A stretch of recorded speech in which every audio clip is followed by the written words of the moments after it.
अस्सलामुअलैकुम। आज हम न कबाब बनाएंगे, न कटलेट, न समोसे और ना ही किसी किस्म के रोल्स। आज हम बिल्कुल डिफरेंट और हटकर रेसिपी बनाएंगे जिसमें आपको डबल फ्लेवर्स मिलेंगे, डबल मज़ा। बनाने का तरीका हमने बहुत आसान कर दिया है। हम बनाएंगे crispy chicken and potato squares. Cooking with Benazir, सिर्फ जायका नहीं जज्बात भी। अस्सलाम वालेकुम, welcome to cooking with Benazir.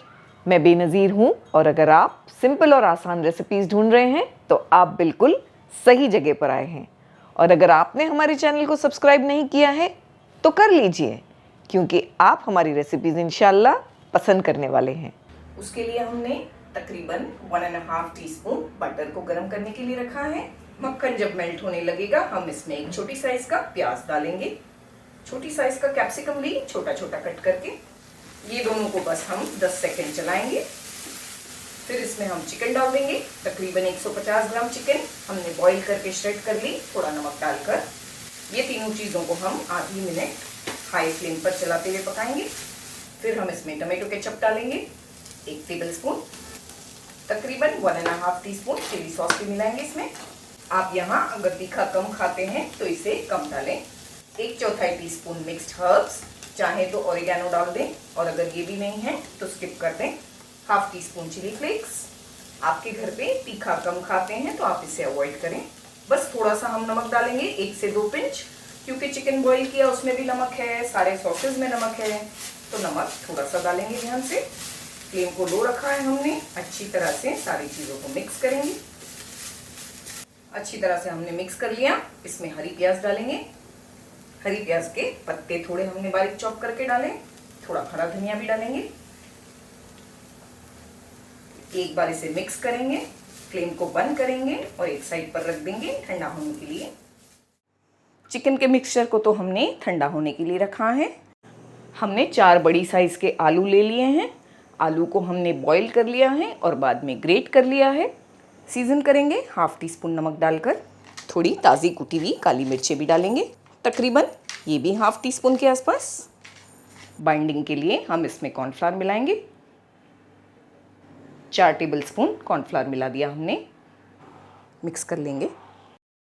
आलू के मिक्सचर को अच्छी तरह से मिक्स करके रख दिया है हमने। चाहे तो थोड़ी देर इसे फ्रिज में रख दें तो ये और स्टिफ हो जाएगा। चिकन का मिक्सचर भी ठंडा हो गया है। थोड़ा सा बॉईल और ग्रेट करके हम इसमें आलू डालेंगे, बिल्कुल थोड़ा 1/4 कप के आसपास। थोड़ी प्रोसेस्ड चीज़ जिसे हमने ग्रेट कर लिया है। ये हमने 2 क्यूब यूज़ किए हैं। वज़न से देखें तो तकरीबन 40 ग्राम्स। आप चाहें तो मोज़रेला भी यूज़ कर सकते हैं। जो भी चीज़ आपको अच्छी लगती है आप यूज़ कर सकते हैं। बहुत अच्छी तरह मिक्सचर को मिलाएंगे।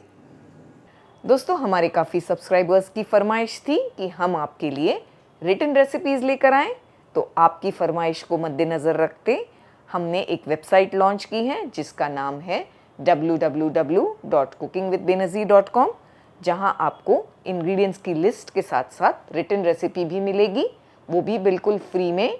इसका कोई चार्ज नहीं है। तो कर दिया ना हमने आपका काम आसान। तो लॉग ऑन कीजिए www.cookingwithbenazir.com पर। अच्छी तरह से मिक्स करने के बाद हाथों पर थोड़ा सा पानी लगा लेंगे। इस तरह से हम इसको एक स्क्वायर शेप दे देंगे। सारे स्क्वायर्स बना लेंगे ये साइज के।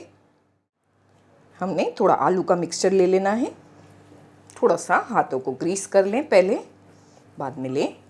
जो हमने मिक्सचर बनाया स्क्वायर शेप का, उससे थोड़ा सा ज़्यादा हमको आलू लेना है और बिल्कुल फ्लैट करना है हाथों पर, इस तरह से। अगर आपको ये आलू ज़्यादा स्टिकी लगते हैं तो आप थोड़ा कॉर्नफ्लावर बढ़ा सकते हैं इसमें। फ्लैट कर लिया हमने। सेंटर में जो स्क्वायर हमने रेडी किया है उसे रखेंगे। सब तरफ से धीरे धीरे करके हम कोट करेंगे ये आलू के मिक्सचर से। इस तरह से हमें सारे स्क्वायर्स रेडी कर लेने हैं। इतनी चिकन और इतने आलू के मिक्सचर में हमने 8 इस तरह के स्क्वायर्स बनाकर तैयार किए हैं, जिसमें से 5 हम अभी फ्राई करेंगे। 3 हमने साइड पर रख दिए हैं, हम बाद में फ्राई करेंगे। हमने थोड़ा मैदा लिया है। सबसे पहले हम इन्हें मैदे में डालकर थोड़ा सा डस्ट करेंगे। इसके बाद अंडे में डिप करेंगे। एक अंडे में थोड़ा सा नमक डाला हमने और बीट कर लिया है।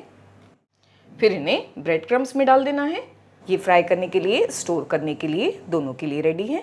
इसी तरह आप इन्हें स्टोर कर सकते हैं फ्रीज़र में। ये 3 हफ्तों तक भी ये फ्रीज़र में ख़राब नहीं होते। हमने मीडियम फ्लेम पर पहले ऑयल को गर्म करना है, बाद में इन्हें ध्यान से फ्राई करना है।